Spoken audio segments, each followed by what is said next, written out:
Hey, this is Drorgurro here, and in this video I'm going to be talking about how to kill the Lich King, or the Heroic version. Now this video is for the 10-man version, but the purpose of this is actually to kind of help my guild prepare for the 25-man, because let's face it, he just needs to die. I guess this isn't really going to be much of a guide, as more as just some commentary, what we're doing and how we're doing it and why we're doing it. And it's also more for those who have not done the 10-man fight with us, just because, I mean, we can only get so many people in a 10-man at one time. So obviously this is phase 1. Everyone who's done it with us before in the 25-man is familiar with the positioning. We start the Lich King where he's at, because we do want to maximize DPS. We do the strat that involves keeping the ads on top of the group, just because we find it more effective. It doesn't one-shot the tank when they're focusing more on surviving and stunning than trying to pick up all the ads. So, I mean, it's really not that difficult as long as people pay attention. You can obviously see what the traps look like, the shadow traps. They're very bad if you stand in them, so don't stand in them at all. And we'll just keep moving.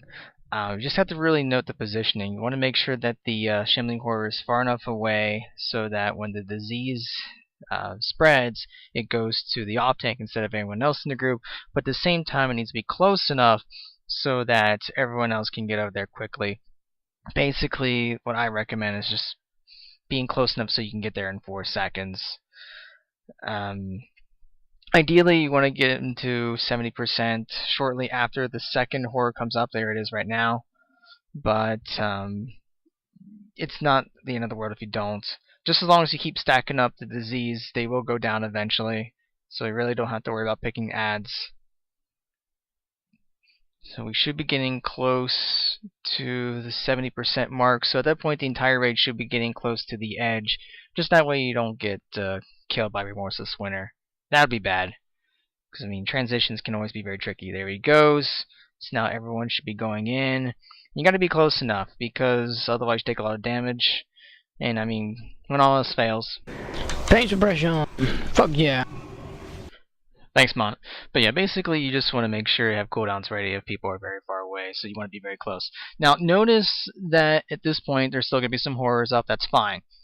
Just let the disease take care of it. The rest of the raid should be focusing on the Raging Spirits and any remaining Drudgurros that are still up. Also, you'll notice that in several cases, when the Ice Spheres are targeting raid members, we have them leave the group. This is because the amount of damage is done is pretty high, especially in the 25-man. So if you get targeted with it, which you're not going to get a warning, you just got to pay attention, move away, and the healers are definitely going to thank you for that.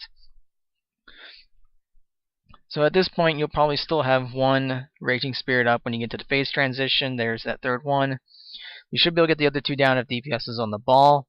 And basically what should happen here for this transition is you want to make sure you don't get hit by the Raging Spirit's Sonic Blast, Shockwave, can't remember the exact name.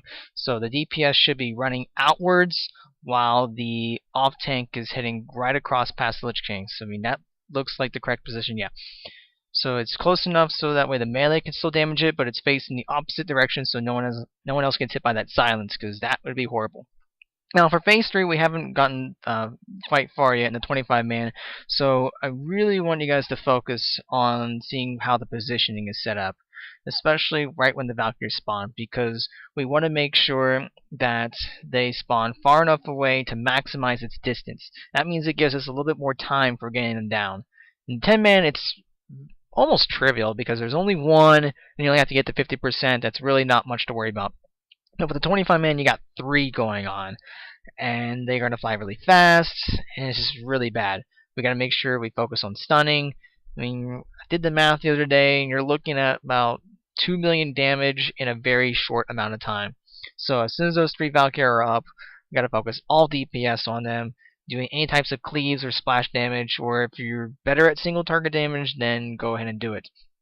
Take note of where I have the Lich King position. I'm main tanking in this fight, and I do these positions intentionally just so that when the Valkyrie spawn right on top, it maximizes the distance. I mentioned this before, and I cannot emphasize how important positioning is.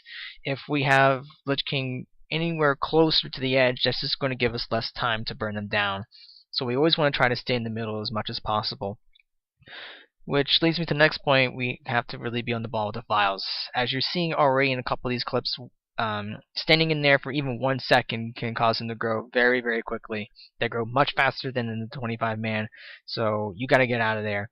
Ideally, you want to have the vials either closer to the stairs or down to the very bottom. But in other words, you should never, ever, ever, ever have them spawn in the middle, because that could just really screw up positioning. It's going to give you less room to work with. We're also noticing that the key difference between this and the normal is just that once they're at 50% health, the Valkyrie will fly up to the air and start doing damage to the raid. Just as long as the off tank keeps taunting them and has all the damage done on it instead of the raid, that's perfectly fine. That way the shields for Infest don't get used up before Infest goes off. I mean, I can't really comment too much about the healing since I'm not Ziv, I'm not Bont. I know little things about healing, but I just will say you got to be on the ball with those Infests. The shields will only do so much. They should get rid of most of them, but there will probably still be a couple of Infests lingering around. That's where our Resto Shamans, our Resto Druids, and any of our other raid healers need to get rid of those right away. Quick heals is the best way to handle it. So if you're Resto Shaman, you could time a chain heal to go off right as Infest goes off, but then you should be using less than Healing Wave. Druids, stack your hots just for those people, especially the ones that you know. Well, it looks like we're now already at the phase 4 transition, so I'll shut up about healing for now. But as you see, it's not too bad as long as DPS is on the ball with those Valkyrie. That's really all it comes down to, and not screwing up in the file. Soul Reaper, I mean, the tank will call out when they need cooldowns, but in most of the cases they'll have cooldowns for most of them except for a couple every now and then. But something like a Pain Suppression or an Angel will be enough to help keep them alive. Phase 4... we call this phase 4. If anyone out there is not part of the guild, we do 5 phases, in where everyone else I think says 3, so I call this phase 4. It's no different than phase 2, except down there are 4 adds. Range, you just have to make sure you focus on those frost spheres, or ice spheres, whatever you call it. Otherwise, that could be bad. We've had a couple wipes to them already, and there's no reason to wipe to them, because I mean they don't have that much health as long as all the range are paying attention. Now, I'm going to talk a little bit about Phase 5 positioning, because what you're seeing in the video and what we're going to do is a little different. The entire raid should stay at the edge that they're at, so right there they should have stopped. And I'm going to take the Lich King over to the middle. And the reason behind this is when everyone gets pulled in for the Frostborn room, when they spawn, they're not going to be near that Raging Spirit. So they're not going to like one-shot a healer. We've had that happen before. Now, if you've not done Phase 5 in the 10-man with us, you really need to focus here, because this is completely different. You're seeing all these ghosts popping up. They don't have that much health, so range DPS, especially if you have instant abilities, are very nice here. Boomkins with Starfall is pretty much overpowered. Warlocks, Shadow Priests, Mages, Hunters, all you guys can do some very nice damage to make sure they don't hit us, because just like in the other part in the phase, if you get hit by one of these spirits, they blow up the raid for a high amount of damage. You're also seeing these purple orb thingies that are falling to the ground. These are bombs. You basically don't want to be underneath it when it hits the ground. So we have everyone group up on top of me. I'm the one with the X on my head. I call out which direction we go, either left or right. And you just keep going in increments and making sure they don't land on you. So if you just stay on top of me, you're not going to get hit. Now, at this point, what should happen is your goal is to get the remaining Raging Spirits down. So what should happen is that the entire raid should be on the other side, while the Lich King spawns the adds on the opposite side. This maximizes the time for getting that spirit down before the next Frostborn room phase. So they're dead. Here comes the Raging Spirits. So at this point, the off-tank isn't ready to pick them up, so we'll have a priest with dispersion, but paladins with bubbles, mages with ice blocks. There's all sorts of tricks you can use. And then it's just a matter of going back and forth. So there's the next set of adds, so we head to the opposite side and get ready to get picked up for the Frostborn room. Now the rest of this will be in the next video, so I'll have that up in a little bit. So we'll stop here for now.